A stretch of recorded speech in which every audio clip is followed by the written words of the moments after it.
Houdini.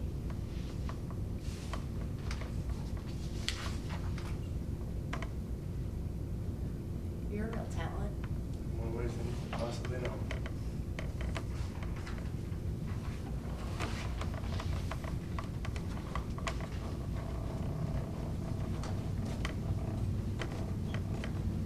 All right. And action.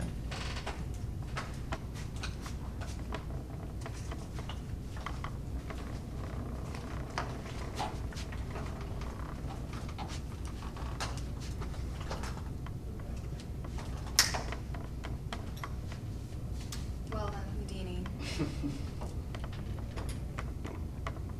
You're a real talent. In more ways than you can possibly know.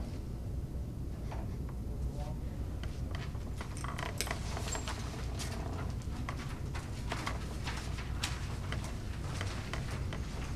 think we're good to go.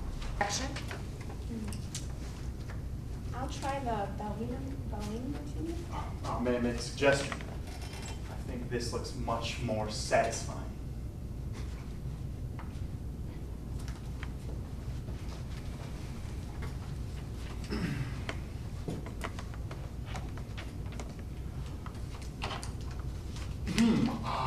I'm gonna go check on those drinks.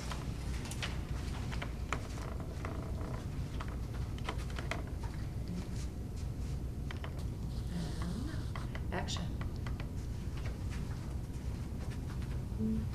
I'll try the Bellini martini. May I make a suggestion? I think this would be much more satisfying.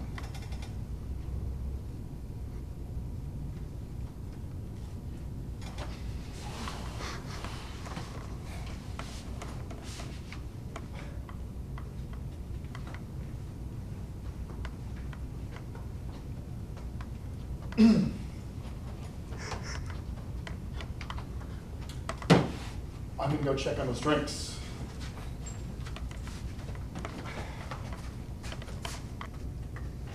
I'll try the Bellini martini.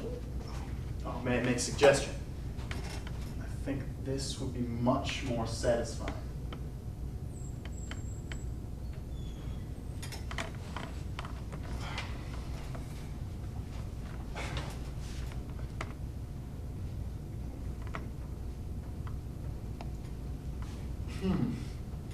I'm gonna go check on those drinks.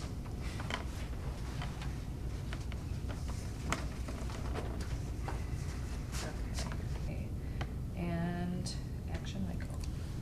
Nico, sitting, looks over the drink menu with the waitress, Wanda. Steve flips down his phone, flips up his collar, and on comes the sly smile. Steve seems to gravitate to Nico's table. I'll try the Bellini martini. May I make a suggestion? Nico looks up, eyes twinkling. Steve reaches over a cougar-esque frame and points to something on the menu. I think this would be much more satisfying. Nico looks up in amazement, looks back to Wanda and nods. As Wanda leaves, she gives nonverbal approval to Steve, who winks and motions back with 2 fingers. He takes a seat, relaxed, while Nico's eyes burn their way into Steve's clothing. He gives his endearing grin back to her when he notices Chase, smoking hot figure in the darkness of the bar, making her way to the 3rd level. Revelation number 2. I'm gonna go check on those drinks. Steve heads up to the 3rd floor, where he finds Chase is digging through her purse. Action.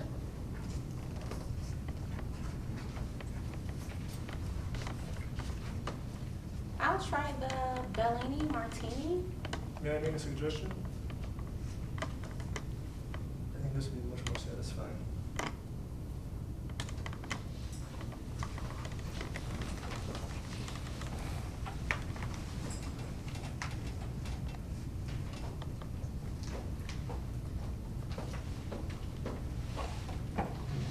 Watch it 2 drinks.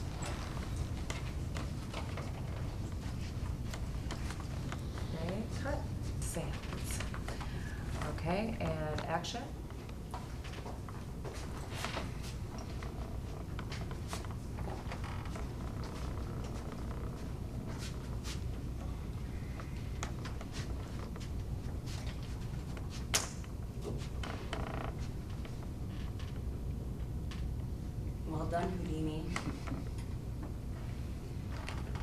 You're a talent. In more ways than you possibly know.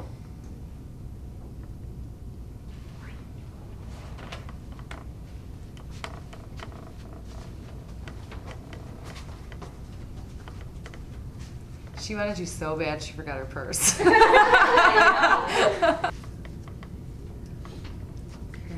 and action.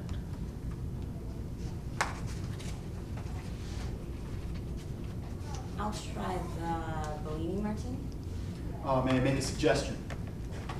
I think this would be much more satisfying.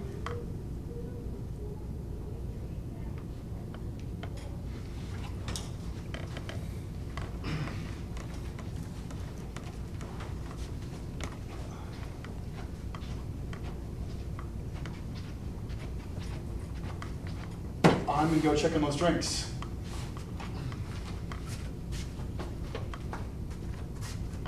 Action. A well-tailored man, Steve smooth. Oh, right.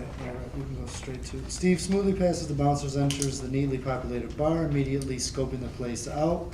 Steve, with his 5 o'clock shadow and raven black hair, looks the part of grifter.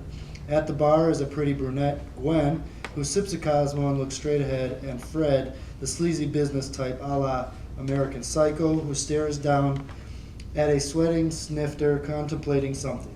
Between them, an empty seat. Steve strolls over and occupies the empty seat, motions to the bartender for a drink, and folds his hands at the bar. Gwen views Steve out of the corner of her eyes, and a wry smile overcomes her face. They make eye contact. When the drink comes, she awkwardly snickers, and he puts on the politician's smile. A connection's being made. That's the moment that Nico, a long-legged blonde, enters the bar. Steve's connection is interrupted momentarily by Nico, and his smile becomes a grimace. He looks down at the bar for a beat when the cell phone in Fred's pocket begins ringing. Revelation. Steve pops open his cell phone and gets up. Excuse me. When Steve leaves to take the faux call, Fred is revealed to be talking on his phone. I'm taking a bath on this deal, George, so tell Starcom to go screw themselves. No. Steve jettisons up the stairs to the second floor, looking back to the confused woman at the bar, then spots Nico. Okay, cut.